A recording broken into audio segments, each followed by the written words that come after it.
নিজেকে ইমনের খুব বড় মনে হচ্ছে, যেন হুট করে একদিনে অনেক বড় হয়ে গেছে। সে সবাইকে রেখে একা একা গ্রামের বাড়িতে যাচ্ছে। ছোট চাচা অবশ্যই সঙ্গে যাচ্ছেন, তারপরও সে একা একা যাচ্ছে। এটা ভাবা যায়? ইমনের হাতে ছোট্ট ব্যাগ, ব্যাগে জামা কাপড়, টুথপেস্ট, টুথব্রাশ, একটা চিরুনি। সুরাইয়া ছেলের হাতে দুটো 10 টাকার নোট দিল। ইমন সেই নোট দুটি গম্ভীর ভঙ্গিতে শার্টের পকেটে নিল। সুরাইয়া বলল, খুব সাবধানে থাকবে। ইমন মাথা কাত করল। গ্রামে অনেক পুকুর টুকুর আছে, সাবধান, একা একা পুকুরে যাবে না, জঙ্গলে টঙ্গলে যাবে না, সাপ খোপ আছে, মনে থাকবে? হ্যাঁ। আচ্ছা তাহলে যাও, রাতে ছোট চাচার সঙ্গে থাকবে, বাথরুম পেলে তাকে জাগাবে। গ্রামের বাথরুম অনেক দূরে হয়। আচ্ছা। বাহ, আমাদের ইমন কুমারকে তো খুব স্মার্ট লাগছে। কাছে এসো, কপালে চুমু খেয়ে দিই। ইমন কাছে গেল। মা যখন কপালে চুমু খেলেন, তখন হঠাৎ তার মনে হলো মাকে ছেড়ে সে থাকতে পারবে না।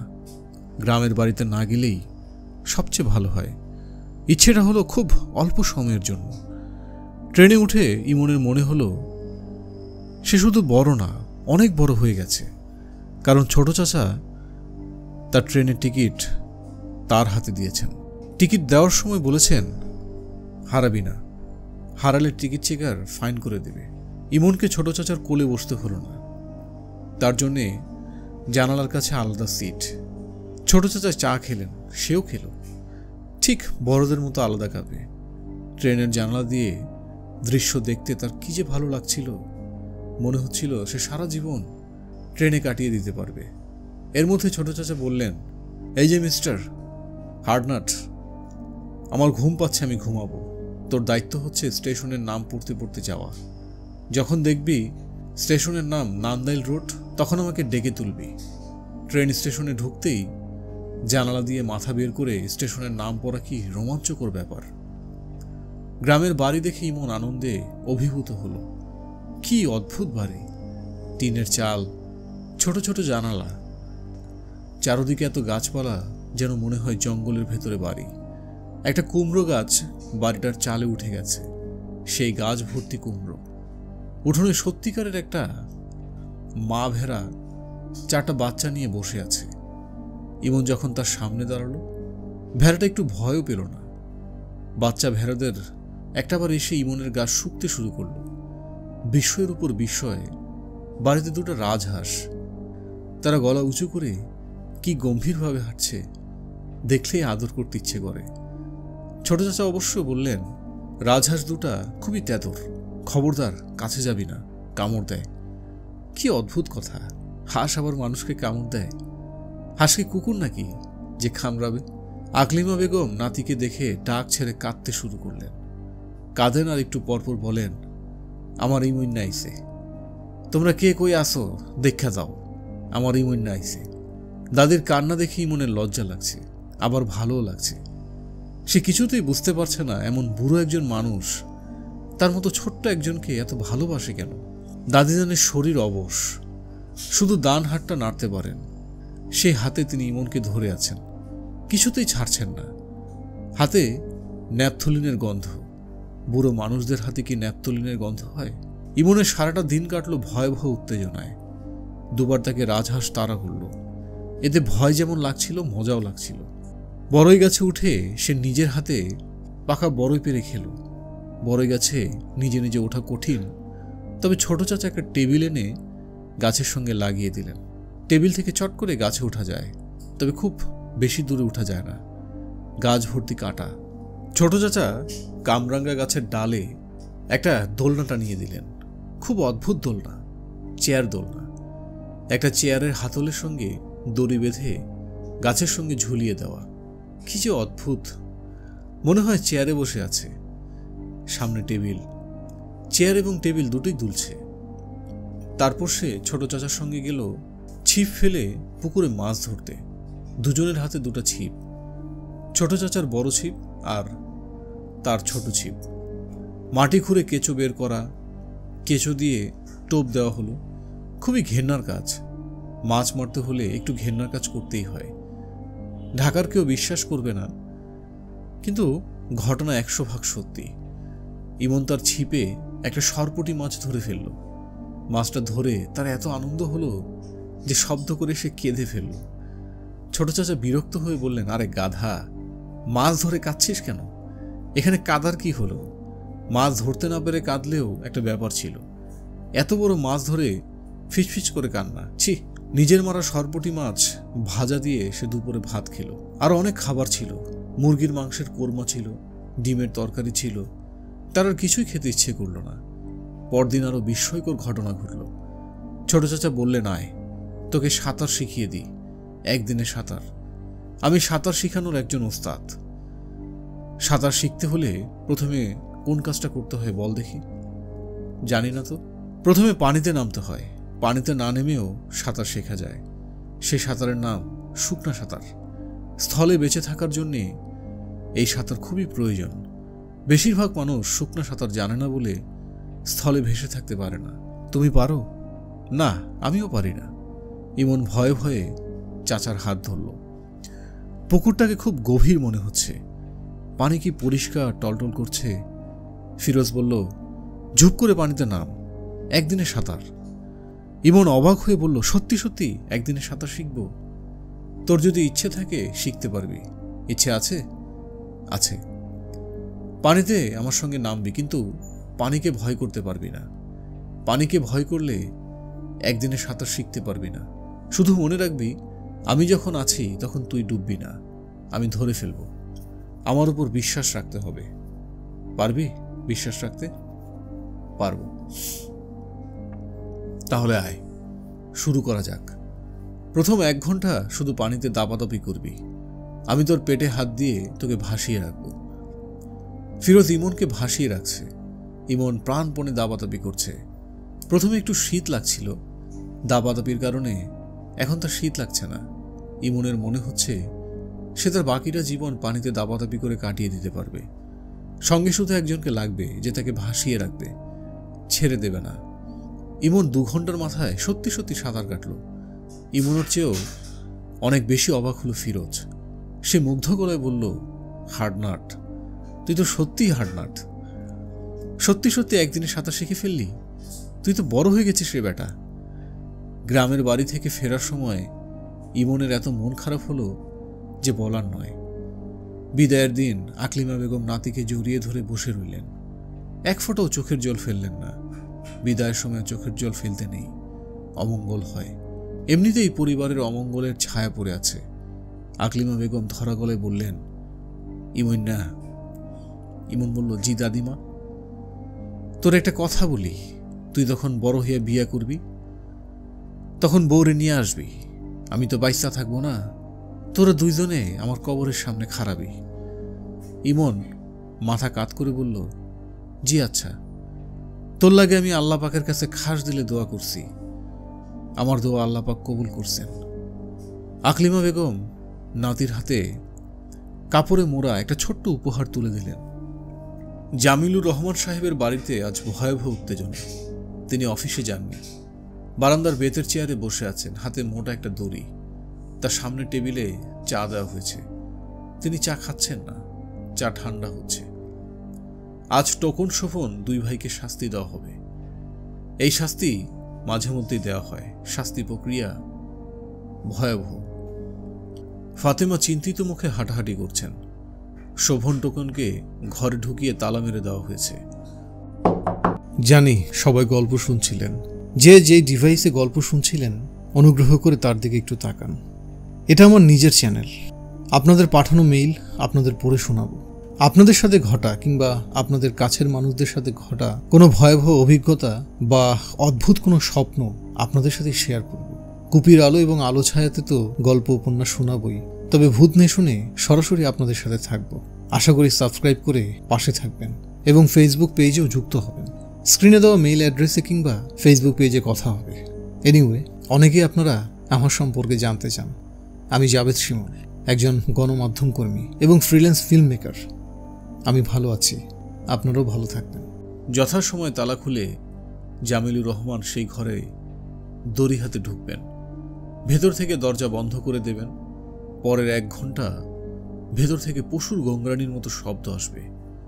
ফাতেমা স্বামীর সামনে দাঁড়ালেন, নিচু গলায় বললেন, চা ঠান্ডা হয়ে গেছে, আরেক কাপ বানিয়ে দেব? জামিলুর রহমান বললেন, না। ওরা কি করছে তোমার জানার দরকার নেই।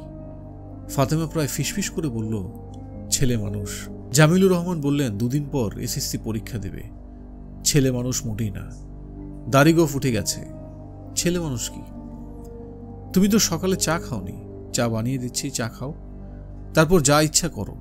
তুমি বাবা, তুমি তো শাসন করতেই পারো, আমার এই অনুরোধটা রাখো। জামিলুর রহমান বললেন, যাও চা আনো। চা বানানোর কথা বলে তিনি সময় নিচ্ছেন, যত সময় যাবে রাগ তত পড়বে। চা বানিয়ে সুপ্রভার হাতে দিয়ে পাঠাতে হবে। মানুষটা একমাত্র সুপ্রভার সঙ্গে সহজভাবে কথা বলে। সুপ্রভা হাত নেড়ে নেড়ে কিসব গল্প করে, মানুষটা আগ্রহ নিয়ে শোনে। সুপ্রভাকে বলতে হবে মজার কোনো দীর্ঘ গল্প সে যেন শুরু করে। ফাতেমা নিজেই চা বানাতে গেলেন। অনেকদিন চুলার আশেপাশে যান না, শরীর ক্রমেই ভারী হয়ে যাচ্ছে। আগুনের আজকাল আর সহ্য হয় না, মাথা দপদপ করে। তালাবদ্ধ ঘরের খাটে শোভন টোকন বসে আছেন। শোভনকে মোটেই চিন্তিত মনে হচ্ছে না, তবে টোকন ভয় পেয়েছে। তার মধ্যে ছটফটানির ভাব স্পষ্ট। সে বারবারই বদ্ধ দরজার দিকে তাকাচ্ছে। তাদের অপরাধ মোটামুটি গুরুতর। এই অপরাধ আগে কয়েকবার করেছে, ধরা পড়েনি। আজ সকালে ধরা পড়ে গেছে। ধরা পড়ার কোনো কারণ ছিল না, 2 ভাইয়ের হিসেবে সামান্য গন্ডগোল হয়ে গেছে। জামিলুর রহমান সকালবেলা বাথরুমে অনেকখানি সময় কাটান। তিনি খবরের কাগজ নিয়ে বাথরুমে ঢোকেন এবং কাগজ শেষ করে বের হন। খুব কম করে হলেও 15 মিনিট সময় লাগে। বাবার কোটের পকেট থেকে মানিব্যাগ বের করে কিছু টাকা সরানোর জন্যে এই সময়টা যথেষ্ট। তারা তাই করল, কিন্তু সামান্য গন্ডগোল হয়ে গেল। মানিব্যাগ থেকে টাকা বের করার সময় জামিলুর রহমান শোভনের ঘরে ঢুকলেন। জামিলুর রহমান বললেন, তোরা আয় আমার সঙ্গে। তারা বাবার সঙ্গে গেল। এখানে আরো একটা ভুল করা হলো, তারা দৌড়ে পালিয়ে যেতে পারত, পালিয়ে যাওয়া হলো না। জামিলুর রহমান 2 ছেলেকে ঘরে ঢুকিয়ে বাইরে থেকে তালা দিয়ে দিলেন। শোভনের পানির পিপাসা পেয়েছে। শাস্তি কখন শুরু হবে বলা যাচ্ছে না। পানি খেয়ে নিতে পারলে ভালো হতো। পেছন দিকের জানালাটা খোলা, সে জানালা দিয়ে 1 জগ পানি যদি কেউ দিত। শোভন খাট ছেড়ে জানালার পাশে এসে দাঁড়ালো। জানালায় লম্বা করে শিক বসানো। একটা শিক বাঁকানো কোনো কঠিন কাজ না, শাবল দিয়ে 4 দিলে শীষ বাঁকবে। দারোয়ান ভাইয়ের ঘরে শাবল আছে। জানালার পাশে ইমনের মুখ দেখা গেল। ভয়ে তার মুখ সাদা হয়ে গেছে। টোকন শোভন 2 ভাই তার খুব প্রিয় মানুষ। রাতে সেই ঘরে তাদের সঙ্গে ঘুমায়। এদের ভয়াবহ শাস্তি কিছুক্ষণের মধ্যে শুরু হবে। ভাবতেই তার বুক শুকিয়ে আসছে। এর আগের বার শোভন অজ্ঞান হয়ে পড়েছিল। ডাক্তার আনতে হয়েছে, স্যালাইন দিতে হয়েছে। আজও নিশ্চয়ই সেরকম হবে। ইমন, হ্যাঁ যা, চট করে 1 জগ পানি নিয়ে আয়। ইমন ছুটে গেল পানি আনতে। পানির জগ শিকের ফাঁক দিয়ে ঢুকছে না। সে জগ বদলে 2টা পানির বোতল নিয়ে এল। শোভন বলল, বাবা কি করছে রে? চা খাচ্ছেন। হাতে দড়ি আছে? তুই একটা কাজ কর, দারোয়ান ভাইয়ের ঘর থেকে শাবলটা নিয়ে আয়। শাবল দিয়ে শিকে 4 দিয়ে শিক বাঁকিয়ে ফেলবি। আমরা পগার পার হয়ে যাব। পারবি না? পারবো। তাহলে দেরি করিস না। ইমন শাবল আনতে ছুটে গেল। জানালার শিক দিয়ে বাঁকানোর কাজটা খুব সহজে হয়ে গেল। 2 ভাই মুহূর্তের মধ্যে উধাও হয়ে গেল। জামিলুর রহমান তালা খুলে কিছুক্ষণ চুপ করে থেকে শীতল গলায় ডাকলেন, ইমন। ইমন ফ্যাকাশে মুখে ঘরে ঢুকল। জামিলুর রহমান বললেন, তুই কাঁপছিস কেন? তুই কি কিছু করেছিস? ওদের সাহায্য করেছিস? ইমন হ্যাঁ সূচক মাথা নাড়ল। কিভাবে সাহায্য করেছিস? শাবল এনে দিয়েছি। শার্ট খোল। ইমন শার্ট খুলল। বিছানায় উপর হয়ে থাক। আজ তোকে এমন একটা শিক্ষা দেব যে জীবনে কখনো অপরাধীকে সাহায্য করবি না। জামিলুর রহমান ভেতর থেকে দরজা বন্ধ করে দড়ি হাতে ঘরে ঢুকলেন। ইমন দাঁত কামড়ে পড়ে আছে। তার মনে হচ্ছে কিছুক্ষণের মধ্যেই সে মারা যাবে। দরজা বন্ধ। ইচ্ছা থাকলেও কেউ তাকে বাঁচানোর জন্য আসবে না। প্রচণ্ড শারীরিক যন্ত্রণার সময় কোনো প্রিয়জনকে ডাকতে ইচ্ছে করে। ইমন ফিসফিস করে ডাকছে, ছোট চাচা, ও ছোট চাচা। বাতাস কেটে দড়ি শাসা শব্দে নিচে নেমে আসছে। এই শব্দে ইমনের ডাকাডাকি চাপা পড়ে যাচ্ছে। ইমন অজ্ঞান হয়ে যাবার আগ মুহূর্তে দেখল জানালার শিক ধরে মিতু এসে দাঁড়িয়েছে। মিতুর গোলাকার মুখ লালচে হয়ে আছে। মিতু তীব্র স্বরে সারা বাড়ি কাঁপিয়ে চিৎকার করে বলল, বাবা, বাবা। এরপরে কি ঘটেছে ইমনের মনে নেই। সন্ধ্যাবেলা ফিরোজ এসে হতভম্ব। ইমন অর্ধচেতন অবস্থায় পড়ে আছে। তার সারা গায়ে ব্যান্ডেজ, শরীরে জ্বর, ঠোঁট কেটে ফুলে উঠেছে। ফিরোজ বলল, তোর কি হয়েছে? ইমন বলল, কিছু হয়নি। কিছু হয়নি মানে? কে তোকে মেরেছে? বড় মামা। তোর বড় মামা কি পাগল? এইভাবে কাউকে মারে? সে পেয়েছে কি? বাড়িতে জায়গা দিয়ে মাথা কিনে নিয়েছে। তোর এখানে থাকতে হবে না, তুই চল তো। কোথায় যাব? আমার সঙ্গে যাবি, আমার মেসে থাকবি, মেসে থেকে পড়াশোনা করবি। তোকে আমি এই বাড়িতে রাখবো না। মা যেতে দেবে না ছোট চাচা। যেতে দেবে না মানে? অবশ্যই যেতে দিতে হবে। আমি ভাবির সঙ্গে কথা বলছি। ফিরোজ দোতলায় উঠে গেল। সুরায়া দোতলার বারান্দায় টুলের উপর বসেছিলেন। তার হাতে একটা বই। বইটার নাম স্বপ্ন তথ্য। স্বপ্নের ব্যাখ্যা দেওয়া। স্বপ্নের ব্যাখ্যা পড়তে তার ভালো লাগে। ফিরোজকে দেখে তিনি বই বন্ধ করলেন। তার চোখে ঈষৎ বিরক্তি দেখা গেল। ভাবি কেমন আছেন? ভালো। ইমনের কি অবস্থা আপনি দেখেছেন? দেখিনি, শুনেছি। অপরাধ করেছে, শাস্তি পেয়েছে। ভাইজানের রাগ বেশি। তিনি যা করেছেন ঠিকই করেছেন। শাসনের দরকার আছে তো, শুধু আদরে কিছু হয় না। ভাবি, আমি তো ইমনকে এখানে রাখবো না। তুমি তাকে রাখা না রাখার কি? তুমি তাকে কোথায় নিয়ে রাখতে চাও? তোমার মেসে? খামাখা রাগ দেখিও না, খামাখা আদরও দেখিও না। ভাবি, আমি কোনো রাগ দেখাচ্ছি না। আমার মনটা খুব খারাপ হয়েছে। এইসব মন খারাপের কোনো দাম নেই। মাসে 2 মাসে একবার আসবে, সাথে থাকবে সস্তার কিছু খেলনা, খানিকক্ষণ গছলাগছলি করে চলে যাবে। এইসব আদরের মানে কি? ভাবি, আপনি আমার উপর কেন রাগ করছেন বুঝতে পারছি না। আমি রাগ করছি না তো, তোমার উপর রাগ করব কেন? ফিরোজ হতাশ গলায় বলল, ভাবি, আজ রাতটা আমি এই বাড়িতে থেকে যাব। ওর খুব জ্বর। ইমনের সঙ্গে ঘুমিয়ে থাকি। ওর পাশে কারোর থাকা দরকার। সুরায় স্বপ্ন তথ্যের বই খুলতে খুলতে শুকনো গলায় বলল, বাড়তি আদর দেখানোর কোনো দরকার নেই। ওদের কপালে অনাদর লেখা। আমি চাই ওরা যেন অনাদরেই মানুষ হয়। আপনি কি ইমনকে দেখেছেন? না। আপনার কি উচিত না ওর পাশে কিছুক্ষণের জন্য হলেও বসা? শোনো ফিরোজ, আমার কি উচিত বা অনুচিত এই উপদেশ তুমি আমাকে দিতে এসো না। আমি কাউকে উপদেশ দেই না। আমি চাইও না কেউ আমাকে উপদেশ দিক। এক কাজ করো, তুমি চলে যাও, অন্য একদিন এসো। আজ তুমি উত্তেজিত। আমি নিজে সারাক্ষণ উত্তেজনার মধ্যে থাকি। অন্যের উত্তেজনা আমার ভালো লাগে না। চলে যেতে বলছেন? হ্যাঁ, চলে যেতে বলছি। জামিল ভাইয়ের সঙ্গে একটু কথা বলে যাই।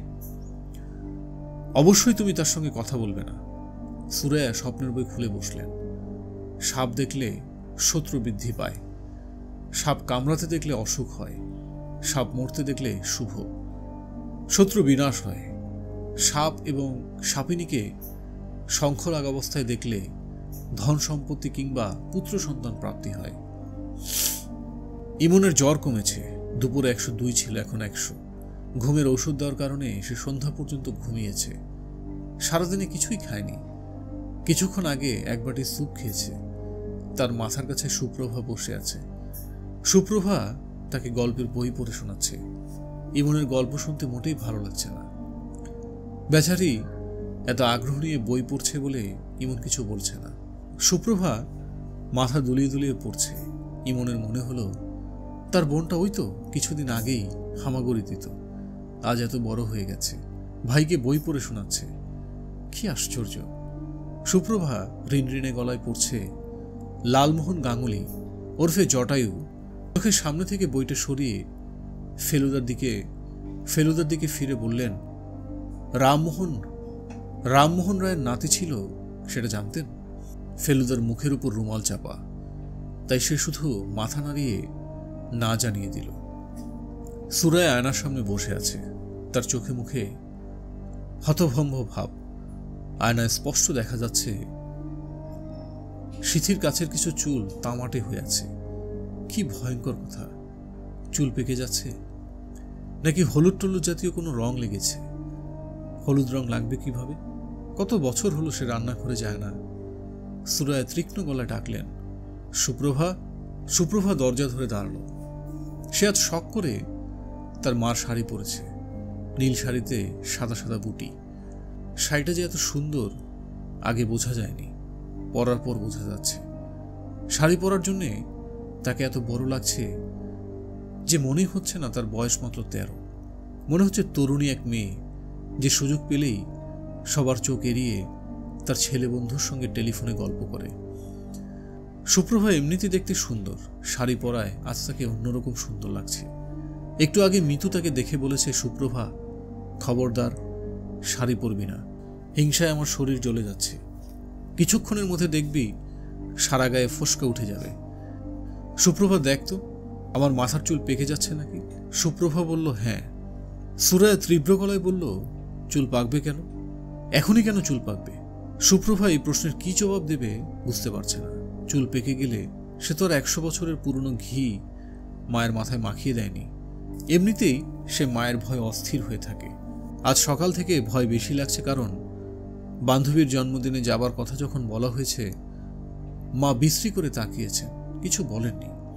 অথচ আগে ভাগে কথা ঠিক হয়ে আছে, সবাই দল বেঁধে শাড়ি পরে যাবে, রাতই বাড়িতে থাকবে, সারা রাত গল্প করবে। তাদের বাড়িতে লেজার ডিস্ক প্লেয়ার আছে, সেই লেজার ডিস্কে ছবি দেখানো হবে। যে ছবি দেখা হবে সে ছবি এনে রাখা হয়েছে, সাউন্ড অফ মিউজিক। শাড়ি পরেছিস কেন? সুপ্রভা খুবই অবাক হলো। সে মাকে জানিয়েই শাড়ি পরেছে। আলমিরা থেকে মা নিজেই শাড়ি বের করে দিয়েছেন। এখন হঠাৎ এই কথা কেন? শাড়ি পরার এইসব ঢং কোথা থেকে শিখলি? তুই কোথায় আছিস তুই জানিস না? পরের বাড়িতে দাসীর মতো পড়ে আছিস। রং করতে লজ্জা লাগে না? বেহায়া মেয়ে। সুরায় দম নেবার জন্য থামলেন। সুপ্রভা ভাবল এই ফাঁকে সে সরে যাবে, তবে এই কাজটা করাও ঠিক হবে না। সবচেয়ে ভালো হয় সে যদি মাকে রাগ ঝাড়ার পুরো সুযোগটা দেয়। ঢঙের মেয়ে, ঢং তো বেশ শিখেছিস, যা শেখার তা তো শিখছিস না। অঙ্কে পেয়েছিস 11। এমন কোন মেয়ে আছে যে অঙ্কে 11 পায়? বল, আছে কোনো মেয়ে? দে, কথার জবাব দে। চুপ করে থাকলে টেনে জিভ ছেড়ে ফেলব। সুপ্রভা মনে মনে মায়ের কথার জবাব দিল। এই কাজটা সে ভালো পারে। মা যখন প্রশ্ন করতে থাকেন তখন সে শান্ত ভঙ্গিতে দাঁড়িয়ে থাকে ঠিকই, তবে মনে মনে প্রতিটি প্রশ্নের জবাব দেয়। যে কোনো প্রশ্নই মা 3 বার 4 বার করে করেন। মার একই প্রশ্নের জবাব সুপ্রভা ভিন্ন ভিন্নভাবে দেয়। তার বেশ মজা লাগে। কি সার্কাসের সঙ্গের মতো দাঁড়িয়ে আছিস কেন? কথার জবাব দে।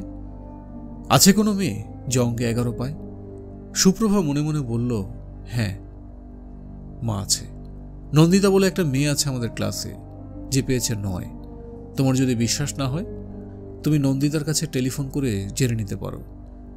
ওরা দারুণ বড় লোক, ওদের বাড়িতে 3টা টেলিফোন। নন্দিতাও আজ জন্মদিনে যাবে। নন্দিতা পরবে লাল সিল্কের শাড়ি, রাজশাহী সিল্ক। সেরিকালচার বোর্ডে তার এক মামা চাকরি করেন, তিনি এনে দিয়েছেন।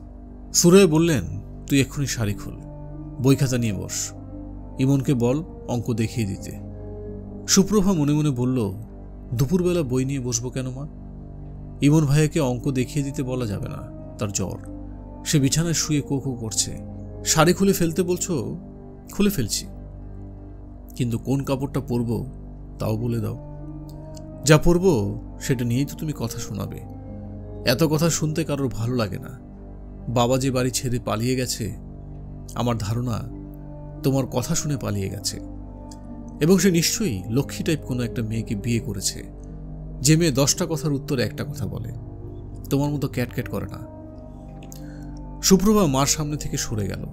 তাকে দেখে মনেও হবে না সে মনে দুঃখ পেয়েছে বা মন খারাপ করেছে, বরং মনে হবে একটু আগে তার জীবনের মজার একটা ঘটনা ঘটেছে। সে আনন্দতেই সে ঝলমল করছে। সুপ্রভা একতলায় মিতুর ঘরে ঢুকল। রাতে সে মিতুর সঙ্গে ঘুমায়। মিতুর ঘরটাই তার ঘর। মিতু অপার ঘরে থাকতে তার ভালোই লাগে, তবে আরও ভালো লাগতো যদি তার নিজের কোনো ঘর থাকতো। পুরো ঘরটা সে সাজাতো নিজের মতো করে। ঘরে খাট রাখত না, নন্দিতার মতো মেঝেতে একটা ফোম বিছিয়ে রাখত। নিজের একটা সিডি প্লেয়ার থাকত, সারাক্ষণ গান শুনত। মিতু কাঁচা কলার ভর্তা বানাচ্ছিল। কাঁচা কলা কুচি কুচি করে কেটে তার সঙ্গে তেঁতুল, কাঁচামরিচ, লবণ মিশিয়ে ভর্তা। কাঁচা কলার কষের সঙ্গে পরিমাণ মতো তেঁতুল মিশাতে পারলে অসাধারণ একটা জিনিস তৈরি হয়। তেঁতুলের পরিমাণ ঠিক করাটাই জটিল। বেশি হলেও ভালো লাগবে না, কম হলেও ভালো লাগবে না। যে কোনো ধরনের ভর্তা বানানোর ব্যাপারে মিতু মোটামুটি একজন বিশেষজ্ঞ। সুপ্রভা মিতুকে ডাকে ভর্তারানী বলে। সুপ্রভা হাত বাড়িয়ে বলল, দেখি আপা কেমন হয়েছে। মিতু বিরক্ত গলায় বলল, আগে বানানো হোক, তারপর দেখবি। তুই চট করে রান্নাঘর থেকে ধনেপাতা নিয়ে আয়। অল্প ধনেপাতা কোচলে দিতে হবে। ধনেপাতা দিও না আপা, কলা ভর্তায় ধনেপাতার গন্ধ ভালো লাগে না। তোকে মাতাব্বরি করতে হবে না, যা করতে বলছি কর। সুপ্রভা ধনেপাতা আনতে গেল। মিতু কি মনে করে যেন মুখ টিপে হাসল। সব মানুষের কিছু বিচিত্র স্বভাব আছে, মিতুরও আছে। তার বিচিত্র স্বভাবের একটা হচ্ছে, যখন একা থাকে তখনই সে মুখ টিপে হাসে। আশেপাশে কেউ থাকলে সে গম্ভীর। তখন তাকে দেখলে মনে হয় কাজ ছাড়া সে কিছুই বোঝে না, কাজের বাইরে সবকিছু তার অপছন্দ। সুপ্রভা ধনেপাতা নিয়ে উপস্থিত হল। মিতু বলল, ইমনের জ্বর কত জানিস? না, 104। আমি ঠিক করেছি ওর গায়ে পানি ভর্তি একটা কাপ ঘণ্টাখানিক বসিয়ে রাখবো।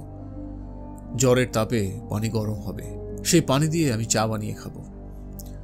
সুপ্রভা খিলখিল করে হাসতে লাগলো।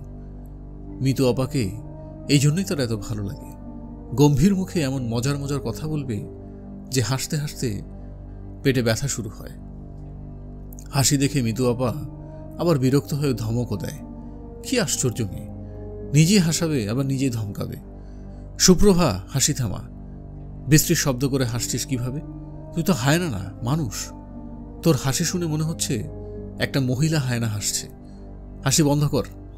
সুপ্রভা হাসি বন্ধ করতে চেষ্টা করছে, পারছে না। মিতু আপাকে দেখতে সুন্দর লাগছে। মিতু আপা কোনো রকম সাজগোজ করে না, অথচ তাকে দেখে মনে হয় সবসময় বাইরে যাওয়ার জন্য সেজে আছে। সুপ্রভা, আয়, একটা কাজ করি। ইমনের কাছে একটা উড়ো চিঠি পাঠাই। কি উড়ো চিঠি? প্রেমের চিঠি। কোনো একটা মেয়ে লিখেছে এরকম, ভুল বাংলায়, আজে বাজে টাইপ। চিঠি পড়ে তার আত্মা কেঁপে উঠবে, কাউকে বলতেও পারবে না, মুখ শুকনো করে ঘুরবে। আমরা দূর থেকে মজা দেখব। আইডিয়াটা কেমন? ভালো, খুব ভালো। চিঠিটা আমরা পোস্ট অফিস থেকে রেজিস্ট্রি করে পাঠাবো। চিঠিটা কে লিখবে?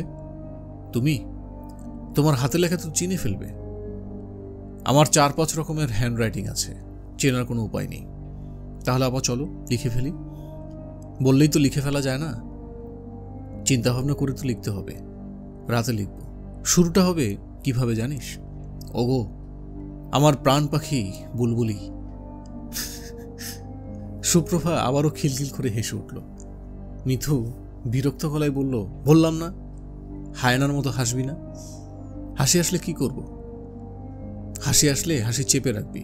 হাসলে মেয়েদের যত সুন্দর লাগে, হাসি চেপে রাখলে তার চেয়ে 10 গুণ বেশি সুন্দর লাগে। তোমাকে কে বলেছে? আমাকে কিছু বলতে হয় না, আমি হচ্ছি সব জানতা, সব কিছু জানি এবং ম্যানেজ মাস্টার, সব কিছু ম্যানেজ করতে পারি। তুমি কি মাকে বলে আমার বান্ধবীর বাসায় যাবার ব্যাপারটা ম্যানেজ করতে পারবে?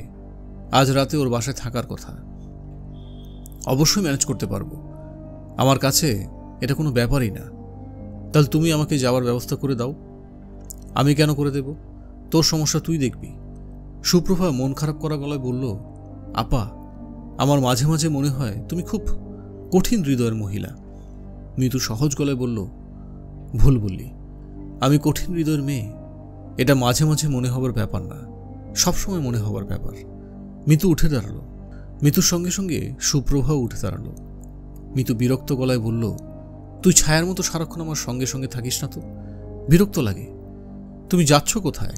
ছাদ পিছল হয়ে আছে আপা, ছাদে যেও না, রেলিং নেই, ছাদ ধপাস করে পড়বে। পড়ি যদি সেটা আমার সমস্যা, তোর সমস্যা না। মিতু ছাদের দিকেই যাচ্ছে। যাবার আগে সে ফুপুর সঙ্গে দু একটা কথা বলে যাবে ঠিক করলো। শক্ত কিছু না। এই মহিলাকে তার ইদানিং অসহ্য বোধ হচ্ছে। মুশকিল হচ্ছে আগ বাড়িয়ে কঠিন কথা শুরু করা যায় না। ফুপু তার সঙ্গে কখনো কঠিন কিছু বলেন না, বললে সুবিধা হতো, কোমর বেঁধে ঝগড়া করে যেত। সুরাই মিতুকে দেখে সহজ গলায় বলল, কি ব্যাপার মিতু? মিতু বলল, কলার ভর্তা বানিয়েছি, খাবে? না। খেয়ে দেখো না, ভালো হয়েছে। ইচ্ছে করছে না। তোর ইউনিভার্সিটি কেমন লাগছে? ভালো লাগছে না, মন্দও লাগছে না, সমান সমান। আশ্চর্য, ওই দিন দেখছি লাল হাফ প্যান্ট পরে ঘুরে বেড়াচ্ছিস, আজ একেবারে ইউনিভার্সিটি। লাল হাফ প্যান্ট?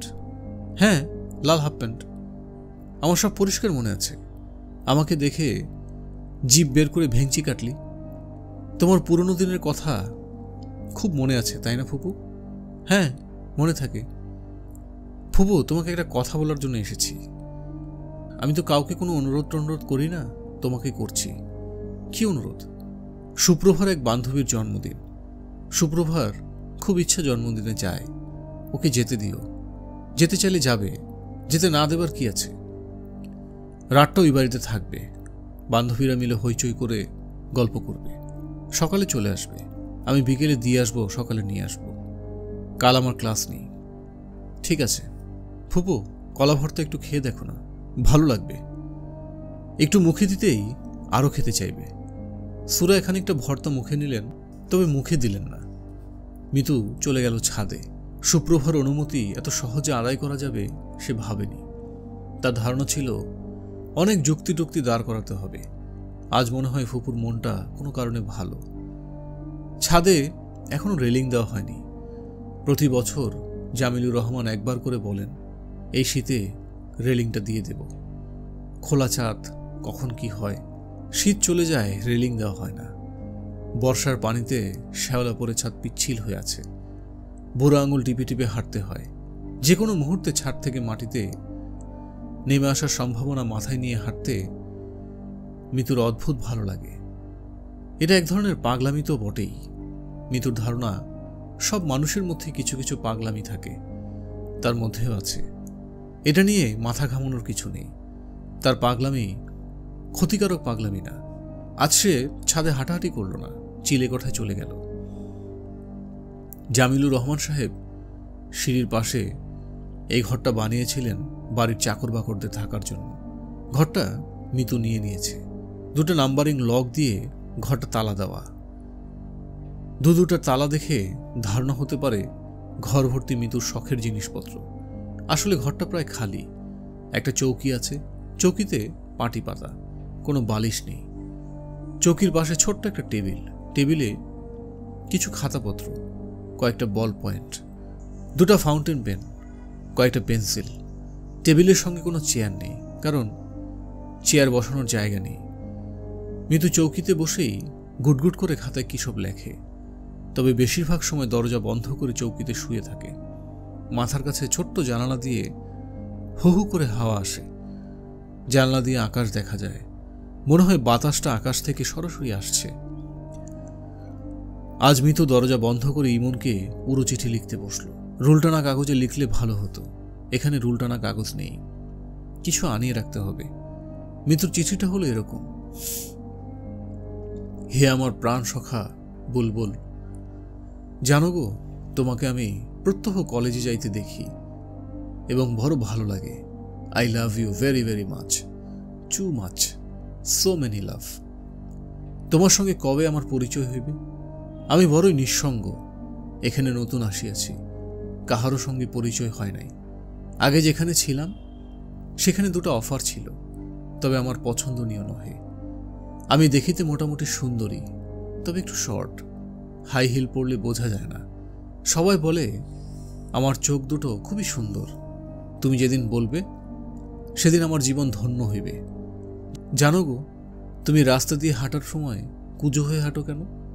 আমার বান্ধবীরা তোমাকে নিয়ে হাসাহাসি করে। তাহারা তোমাকে দেখাইয়া বলতে থাকে, ওই দেখ তোর কুজো বর যাচ্ছে।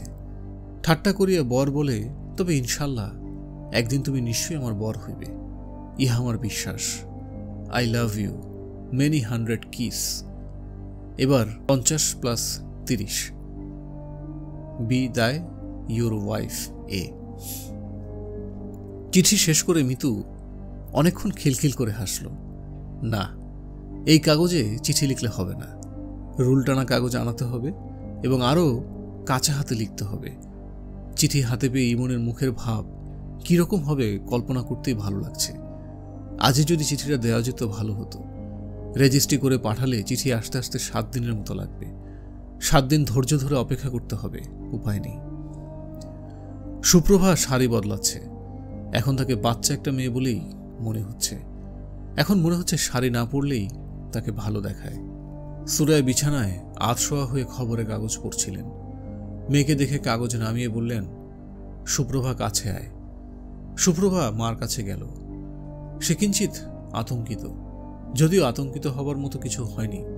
শাড়ি খুলে ফেলতে বলা হয়েছে, সে তা করেছে। অঙ্ক নিয়ে বসা হয়নি। যার কাছে বসার কথা সে জ্বরে আধমরা হয়ে আছে, কাজেই তার পক্ষে কিছু যুক্তি আছে। বিকেলে তোর বন্ধুর বাড়িতে দাওয়াত। হ্যাঁ, রাতে হুল্লোড় করার জন্য থেকে যাবার কথা। হ্যাঁ, তুই যেতে চাচ্ছিস? হ্যাঁ। সুপারিশের জন্য মিতুকে পিঠ ধরেছিস, তাই না? হুল্লোড় করতে লজ্জা লাগে না? সুপ্রভা মনে মনে বলল, মোটেই লজ্জা লাগে না, বরং ভালো লাগে। ইচ্ছা করে সারাদিন হুল্লোড় করি। বাসা থেকে যদি বের হোস, আমি তোর ঠ্যাং ভেঙে দেব। বদ মেয়ে কোথাকার, কত বড় সাহস! পিঠ ধরেছে, পীরকে দিয়ে সুপারিশ করায়। আজ থেকে রাত তুই আমার সঙ্গে ঘুমাবি। না, তোমার সঙ্গে ঘুমাবো না বলেই সুপ্রভা চমকে উঠল। তার ধারণা ছিল কথাগুলি সে মনে মনে বলেছে। এখন দেখা যাচ্ছে মনে মনে বলেনি, শব্দ করেই বলেছে। পেন্সিল আঁকা ছবি পছন্দ না হলে রাবার দিয়ে ঘষে তুলে ফেলা যায়। অপছন্দের কথা মুছে ফেলার কোনো ব্যবস্থা নেই। থাকলে সুপ্রভার জন্য খুব ভালো হতো। সুরায় বিছানা থেকে নেমে মেয়ের চুলের মুঠি ধরলেন, তারপর দেয়ালে মাথা ঠুকিয়ে দিলেন। তীব্র যন্ত্রণায় সুপ্রভা কিছুক্ষণের জন্যই চোখে অন্ধকার দেখল। তার কপালের চামড়া কেটে গেছে, গলগল করে রক্ত পড়ছে। সুরায় মেয়েকে ছেড়ে দিলেন। তিনি রক্ত সহ্য করতে পারেন না। সুপ্রভা হাত দিয়ে কপাল চেপে ধরে ঘর থেকে বের হয়ে গেল। জামিলুর রহমান একতলার বারান্দায় চিন্তিত মুখে হাঁটাহাঁটি করছেন। সম্প্রতি তিনি ট্রান্সপোর্টের ব্যবসা শুরু করেছেন। তার কাছে খবর এসেছে তার একটা ট্রাক দাউদকান্দির কাছে এক মহিলাকে ধাক্কা মেরে ফেলেছে। ট্রাকের ড্রাইভার পলাতক। পুলিশ ট্রাক জব্দ করে থানায় নিয়ে গেছে। ট্রাক উদ্ধারের ব্যবস্থা করতে হবে। মামলা মোকদ্দমায় টাকা যাবে, নানান ঝামেলা। ট্রান্সপোর্টের ব্যবসায় তার আশাটা খুব অনুচিত হয়েছে। বয়স হয়েছে, ব্যবসাপাতি এখন গুটিয়ে আনার সময়। তা না করে তিনি শুধু বাড়িয়ে চলেছেন। সুপ্রভাকে দেখে তিনি অবাক হয়ে বললেন, কি হয়েছে রে? সুপ্রভা বলল, পড়ে গিয়ে ব্যথা পেয়েছি, মনে হয় কপাল কেটে গেছে।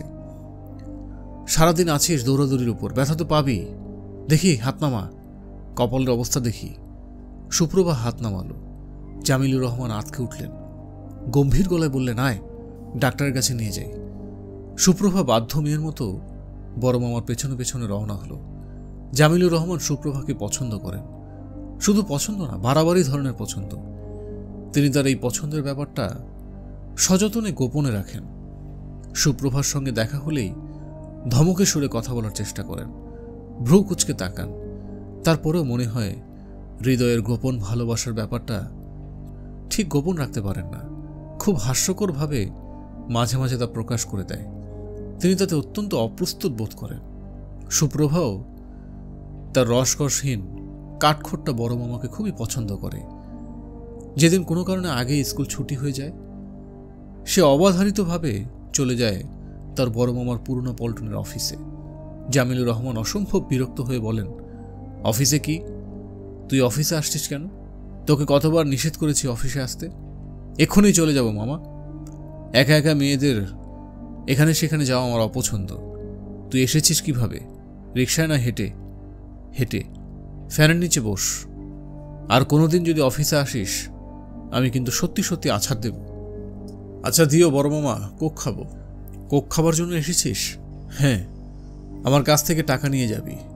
এরপর থেকে স্কুলেই কোক কিনে খাবি, অফিসে আসবি না। আচ্ছা। জামিলুর রহমান বিরক্ত মুখে ভাগ্নিকে কোক এনে দেন। আগে দোকান থেকে আনতে হতো, এখন আনাতে হয় না। সুপ্রভা মাঝে মাঝে অফিসে এসে কোক খেতে চায়, শুধুমাত্র এই কারণে তিনি অফিসের জন্য একটা ফ্রিজ কিনেছেন। ফ্রিজ ভর্তি কোকের ক্যান। স্নেহ, মমতা, ভালোবাসা, এই ব্যাপারগুলি আসলে খুব অদ্ভুত। এই জাগতিক নিয়মকানুনের ভেতর এদের ফেলে দেওয়া যায় না। জামিলুর রহমান এই মেয়েটাকে কেন এত পছন্দ করেন তা তিনি নিজে কখনো বলতে পারবেন না। সুপ্রভার কপালে দুটা স্টিচ লাগবে। ফেরার পথে জামিলুর রহমান সারা পথ ভাগ্নিকে বকতে বকতে এলেন। বকা এবং উপদেশের কম্বিনেশন। সারাদিন ছোটাছুটি, লাফালাফি করবি, ব্যথা তো পাবি, নিয়ম নীতির ভেতর চলতে হয় না? এত বড় যে পৃথিবী, সেও নিয়মের ভেতর দিয়ে চলে। সূর্যের চারদিকে একই পথে ঘুরে। পৃথিবী কি লাফালাফি ঝাপাঝাপি করে? সুপ্রভা বলল, মামা তুমি এমন অদ্ভুত ধরনের কথা বলবে না তো। আমার হাসি আসে। আমি কি পৃথিবী নাকি যে লাফালাফি ঝাপাঝাপি করব না? জামিলুর রহমান ইচ্ছে করছে মেয়েটাকে কোনো ভালো উপহার কিনে দিতে, যাতে তার মনটা খুশি হয়। কাজটা করতে লজ্জা পাচ্ছেন। কিছু কিছু মানুষ স্নেহ এবং ভালোবাসাকে চরিত্রের বিরাট দুর্বলতা মনে করেন। সেই দুর্বলতা প্রকাশিত হয়ে পড়লে তাদের লজ্জার সীমা থাকে না। মিতু বলল, কিরে তোর কপালে ব্যান্ডেজ কেন? সুপ্রভা হাসি মুখে বলল, কপাল ফাটিয়ে ফেলেছি, এজন্য কপালে ব্যান্ডেজ। কপাল ফাটালে কিভাবে? সিঁড়ি দিয়ে নামছি, হঠাৎ রেলগাড়ি ঝমাঝম, পা পিছলে আলুর দম। ফাটা কপাল নিয়ে জন্মদিনে যাচ্ছিস? যাচ্ছি না আপা। যাচ্ছিস না? না। মাথায় ব্যান্ডেজ নিয়ে জন্মদিনে যাবার দরকার কি? মিতু এক দৃষ্টিতে তাকিয়ে আছে। তার চোখ তীক্ষ্ণ, ভ্রু কুঁচকে আছে। মনে হচ্ছে সে রেগে যাচ্ছে। সুপ্রভা বলল, এইভাবে তাকিয়ে আছো কেন? মিতু বলল, সুপ্রভা তুই আমার সঙ্গে মিথ্যা কথা বলবি না। কেউ মিথ্যা কথা বললে আমি সঙ্গে সঙ্গে টের পাই। এখন বল, কপাল কিভাবে ফাটলো? মা ধাক্কা দিয়ে ফেলে দিয়েছে। ধাক্কা দিলেন কেন? বান্ধবীর জন্মদিনে যেতে যাচ্ছিলাম, এই জন্যে। এই কারণে জন্মদিনে যেতে যাচ্ছিস না? হ্যাঁ। কাপড় পর, আমি তোকে দিয়ে আসবো। আপা থাক, আমার এখন আর যেতে ইচ্ছে করছে না। কোনো কথা না, আমি যেতে বলেছি, তুই যাবি। আপা শোনো, মা পরে বিরাট ঝামেলা করবে। করুক ঝামেলা, আপা প্লিজ, আমি যাব না। সুপ্রভা তুই আমার সঙ্গে ভবিষ্যৎ আর কোনোদিন কথা বলবি না, এবং অবশ্যই রাতে আমার সঙ্গে ঘুমাবি না। সুপ্রভা তাকিয়ে রইল। মিতু এখনো এক দৃষ্টিতে তাকিয়ে আছে। রাগে তার শরীর কাঁপতে শুরু করেছে। সুপ্রভা বুঝতে পারছে না মিতু আপা এত অল্পতে কেন রেগে যায়। সুপ্রভা, জি, আমার ঘর থেকে তোর বালিশ জিনিসপত্র সরিয়ে নিয়ে যা। আমি ঠাট্টা করছি না, আই মিন ইট। তোমার সঙ্গে কথা বলতে পারবো না? না। লাস্ট একটা প্রশ্ন কি করতে পারি? ভাইয়াকে যে উড়ো চিঠিটা দেবার কথা ছিল, সেই চিঠিটা কি লেখা হয়েছে? মিতু প্রশ্নের জবাব না দিয়ে চলে গেল। সুপ্রভার খুব মন খারাপ লাগছে। রাতে মার সঙ্গে ঘুমোতে হবে ভাবতেই জ্বর এসে যাচ্ছে। ঠিক সন্ধ্যার আগে আগে ইমনের ঘুম ভাঙল। বিকেলে ঘাম দিয়ে তার জ্বর সেরেছে। সকাল থেকে কিছু খায়নি, খিদেও হয়নি। জ্বর সারার সঙ্গে সঙ্গে খিদে পেট মোচড়াতে লাগলো। গরম ভাত, ডিম ভাজা এবং শুকনো মরিচ ভাজা দিয়ে ভাত খেতে ইচ্ছে করল। সে যদি বিখ্যাত কোনো ব্যক্তি হতো তাহলে ইন্টারভিউতে জিজ্ঞেস করত, আপনার প্রিয় খাবার কি? সে বলতো চিকন চালের গরম ভাত, নতুন আলু দিয়ে শিং মাছের ঝোল। সে বিখ্যাত কেউ নয়, ইচ্ছে করলেই সে তার পছন্দের খাবার খেতে পারে না। তার জ্বর এখন সেরেছে, প্রচণ্ড খিদে লেগেছে, উপায় নেই। বিকেলে এই বাড়িতে ভাত থাকে না। দুপুরের খাবার শেষ হলেই বাড়তি ভাতে পানি দিয়ে দেওয়া হয়। পরদিন সকালে 3টা কাজের মেয়ে নাস্তা হিসেবে পান্তা ভাত খায়। বিকেলে কাজের সময় তাদের কাছে চাইলেও তারা তার জন্য গরম ভাত রাঁধবে না। মিতুকে কি বলে দেখবে? মিতুকে বললে সে ড্রাইভার পাঠিয়ে শিং মাছ কিনিয়ে আনবে। অবশ্য নাও আনাতে পারে, মিতুর কোনো ঠিক ঠিকানা নেই। হয়তো বলবে শিং মাছ খেতে হবে না, 1 গ্লাস দুধ খেয়ে শুয়ে থাক। খিদে কমাবার জন্যে ইমন পুরো 2 গ্লাস পানি খেয়ে ফেলল। পানিতে তিতকুটে স্বাদ, তার মানে জ্বর ভাব পুরো সারেনি। খালি পেটে পানি বেশ খেলে নেশা নেশা ভাব হয়, ঘুম পায়। ইমন আবারও শুয়ে পড়ল। বিছানার চাদর এবং কাঁথাটা বদলাতে পারলে ভালো হতো। চাদরে এবং কাঁথায় জ্বর জ্বর গন্ধ। অসুখ সেরে যাবার পরে অসুখের গন্ধ নিয়ে শুয়ে থাকতে ভালো লাগে না। যদি লাগে তাহলে বুঝতে হবে অসুখ সারেনি। ইমনের শুয়ে থাকতে ভালোই লাগছে। বৃষ্টির মতো ঝমঝম শব্দ হচ্ছে, অথচ বৃষ্টি হচ্ছে না। শব্দটা আসছে কোত্থেকে? ইমনের ঘরটা বেশ বড়, তবে ঘরটা তার একার না। জামিলুর রহমানের 2 ছেলে শোভন এবং টোকনের একই শোবার ঘর। শোভনকে আপাতত বাড়ি থেকে বের করে দেওয়া হয়েছে। 2 ভাইয়ের বয়স 25। যমজ হলেও এদের চেহারা এবং স্বভাব চরিত্র আলাদা। শোভন ঠান্ডা স্বভাবের, টোকন উগ্র। দুজন সারাক্ষণই একসঙ্গে থাকে। শোভনকে বের করে দেওয়া হয়েছে বলে টোকনও বের হয়ে গেছে। এরা জগন্নাথ কলেজে বাংলায় অনার্সে ভর্তি হয়ে কিছুদিন ক্লাস করেছিল। এখন কি করে বা কি করে না পুরোটাই রহস্যে ঘেরা। ইমন 2 ভাইকে বেশ পছন্দ করে। যে সব রাতে তারা থাকে না, সেই সব রাতে একা একা ঘুমোতে ইমনের একটু ভয় ভয়ও লাগে। শোভনকে কেন বাড়ি থেকে বের করে দেওয়া হয়েছে ইমন জানে না। তার বড় মামা এক রাতে তার ঘরে এসে বলেছেন, শোভন যদি রাত বিরাতে তার ঘরে থাকতে আসে আমাকে খবর দিবি, যত রাতই হোক আমাকে খবর দিবি। এই বাড়ির ত্রিসীমানায় তার আসা নিষিদ্ধ। ইমন হ্যাসূচক মাথা কাত করেছে। বেশি কিছু জিজ্ঞেস করার সাহস হয়নি তার। জামিলুর রহমান ইমনের ঘর থেকে শোভনের খাটের তোষক চাদর সব সরিয়ে নিয়েছেন। শোভনের আলমিরাও খুলে জিনিসপত্র সরানো হয়েছে। টোকনের খাট, বিছানা সব ঠিক আছে। ইমন শুয়ে আছে টোকনের খাটে। সন্ধ্যাবেলায় ইমনের ঘুম ভাঙল মশার কামড়ে। মশা কামড়ে তার মুখ ফুলিয়ে ফেলেছে। ঘর অন্ধকার, মনে হচ্ছে গভীর রাত। দরজা জানালা বন্ধ হলে বোঝাই যাচ্ছে না মাত্র সন্ধ্যা। গভীর রাত ভেবেই ইমনের একটু ভয় ভয় করতে লাগলো। তার বাথরুমে যাওয়া দরকার। খাট থেকে নেমে বাতি জ্বালিয়ে বাথরুমে যেতেই ভয় লাগছে। মনে হচ্ছে খাট থেকে নামলেই খাটের নিচ থেকে হামাগুড়ি দিয়ে কে একজন এসে শীতল হাতে তার 2 পা জড়িয়ে ধরবে। এই ভয় শৈশবের ভয়। শৈশবের কিছু কিছু ভয় মানুষের সঙ্গে থেকে যায়। মানুষের বয়স বাড়ে, শৈশবের অনেক কিছুই তাকে ছেড়ে যায়, ভয়টা ছাড়ে না। ভয় পেলে অবধারিতভাবে ইমনের ছোট চাচার কথা মনে পড়ে। ছোট চাচার সঙ্গে তার দেখা হয় না প্রায় 6 বছর। দাদের মৃত্যুর পরপর হুট করে তিনি একদিন চলে যান সিঙ্গাপুর, সেখান থেকে মালয়েশিয়া, মালয়েশিয়া থেকে সুইডেন। তার শেষ পিকচার কার্ডটা সুইডেন থেকে পাঠানো। সুন্দরী নীল চোখা এক মেয়ে বরফ দিয়ে তুষার মানব বানাচ্ছে। পিকচার কার্ডের উল্টা দিকে এলোমেলো ভঙ্গিতে লেখা, ইমন, এখানে তেমন সুবিধা করতে পারছি না। স্পেনে এক বাঙালি পরিবার থাকে, তাদের সঙ্গে ভালো যোগাযোগ হয়েছে। তারা স্পেনে যেতে আমাকে উৎসাহিত করেছেন। কি করব বুঝতে পারছি না। আমার সিদ্ধান্ত চিঠি দিয়ে জানাবো। সুইডেনের ঠিকানায় আপাতত কোনো চিঠি দিবি না, কারণ আমি আগামীকাল বাসা বদলাবো। সুপ্রভাকে আমার স্নেহ দিবি। সে কত বড় হয়েছে। এটি তোর ছোট চাচা। ছোট চাচার কাছ থেকে আসা এই শেষ চিঠি। ইমনের ছোট চাচার কর্মকাণ্ডে সবচেয়ে বেশি আনন্দিত হয়েছেন সুরাইয়া। তিনি গম্ভীর গলায় এখন প্রায় বলেন, বাড়িঘর ছেড়ে পালিয়ে যাওয়া হচ্ছে তাদের বংশগত রোগ। তোর বাপ যেমন উধাও হয়েছে, তোর চাচাও তাই করেছে। তোদের পূর্বপুরুষদের উদাহরণ খুঁজলে দেখবি তারাও হয়তো এই কাণ্ড করেছে। তোদের গোষ্ঠী হলো ভবঘুরে গোষ্ঠী। আমি যে গোড়া থেকেই বলছি তোদের বাবা ভালো আছে, যথাসময়ে উপস্থিত হবে। এই কথাটা প্রমাণ হলো তো।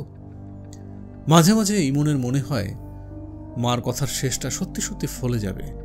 কোনো এক গভীর রাতে বাবা এসে উপস্থিত হবেন। ইউনিভার্সিটির ভর্তি ফর্মে বাবার নাম লিখতে হয়। সেখানে সে লিখেনি মরহুম হাসানুজ্জামান। মরহুম শব্দ লিখতে তার ইচ্ছে করে না।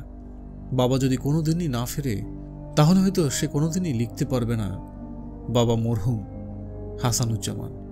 ইমনের বয়স যখন ৮০ হয়ে যাবে তখন কি পারবে? না, তখনও পারবে না। অদ্ভুতভাবে একজন মরণশীল মানুষ অমর হয়ে যাচ্ছে। খুট করে দরজা খুলল। সুপ্রভা মাথা বের করে বলল, ভাইয়া, ঘর অন্ধকার করে বসে আছো কেন? জ্বর কমেছে? ইমন বলল, হ্যাঁ। কিছু খাবে? খিদে লেগেছে? স্যুপ খাবে? স্যুপ? আমার জন্য বড় মামা স্যুপ আনিয়েছেন। আমার খেতে ইচ্ছে করছে না, তোমাকে গরম করে এনে দেব? দে। ভাইয়া, তোমার মুখ কেমন যেন ফুলে লাল হয়ে আছে, মনে হয় হাম উঠেছে। হাম না, মশা কামড়েছে। বাতি কি নিভিয়ে দিয়ে যাব না জ্বালা থাকবে? জ্বালা থাকুক। মৃত আপা কি তোমার ঘরে এসেছিল? না তো। ইমন বোনের ব্যান্ডেজ করা কপাল দেখছে। এর মধ্যে একবারও জিজ্ঞেস করেনি কপালে কি হয়েছে। সুপ্রভার ধারণা তার মা যেমন অদ্ভুত, তার ভাইও অদ্ভুত। জগতের কোনো কিছুতেই তার কিছু হয় না। সুপ্রভা যদি কোনো কারণে হঠাৎ মরে যায়, সে খবর ভাইয়ের কাছে পৌঁছলে সে উকি দিয়ে দেখবে, তারপর নিজের ঘরে ঢুকে দরজা বন্ধ করে বই নিয়ে বসে পড়বে। অন্যের বেলাতে সে যেমন উদাসীন, তার নিজের বেলাতেও সে উদাসীন। প্রচণ্ড জ্বর হলেও কাউকে বলবে না আমার জ্বর। কাঁথা গায়ে দিয়ে চুপচাপ শুয়ে থাকবে। খিদে লাগলে বলবে না আমার খিদে লেগেছে। সবচেয়ে যেটা ভয়ঙ্কর, মুখে হাসি নেই। কত মজার মজার ঘটনা চারদিকে ঘটছে, সে দেখবে কিন্তু হাসবে না। সুপ্রভার প্রায় ইচ্ছে করে এমন অদ্ভুত কিছু তাদের সংসারে ঘটুক, যা দেখে ইমন হো হো করে হেসে উঠবে। সেই হো হো হাসির ছবি সে চট করে ক্যামেরায় তুলে ফেলবে। ভাইয়া, হ্যাঁ, সুনামগঞ্জের পাগলা পীর সাহেবের কথা তোমার বিশ্বাস হয়? তার কোন কথা? ওই যে সে মাকে বলে গেল বাবা বেঁচে আছেন, তোমার যেদিন বিয়ে হবে সেদিন ফিরে আসবে। না, পীররা এই জাতীয় কথা সবসময় বলে, দিন তারিখ মিলিয়ে বলে না। তারা বলে ফিরে আসবে, কবে আসবে তা বলে না। পাগলা পীর সাহেব কিন্তু কবে আসবেন তা বলেছেন। এই পীর অন্যদের চেয়ে বোকা। আমাদের আয়োজন যদি আপনাদের ভালো লেগে থাকে তাহলে অবশ্যই সাবস্ক্রাইব করে আমাদের পাশে থাকতে পারেন। আর আপনারা যদি উপন্যাসের পাশাপাশি ছোট গল্পে আগ্রহী হন তাহলে আমাদের মূল চ্যানেল কুপির আলো সাবস্ক্রাইব করতে পারেন। কুপির আলোর লিঙ্ক ডেসক্রিপশন বক্সে দেওয়া হলো। দুটি চ্যানেলই সাবস্ক্রাইব করে আমাদের পাশে থাকতে পারেন। ধন্যবাদ।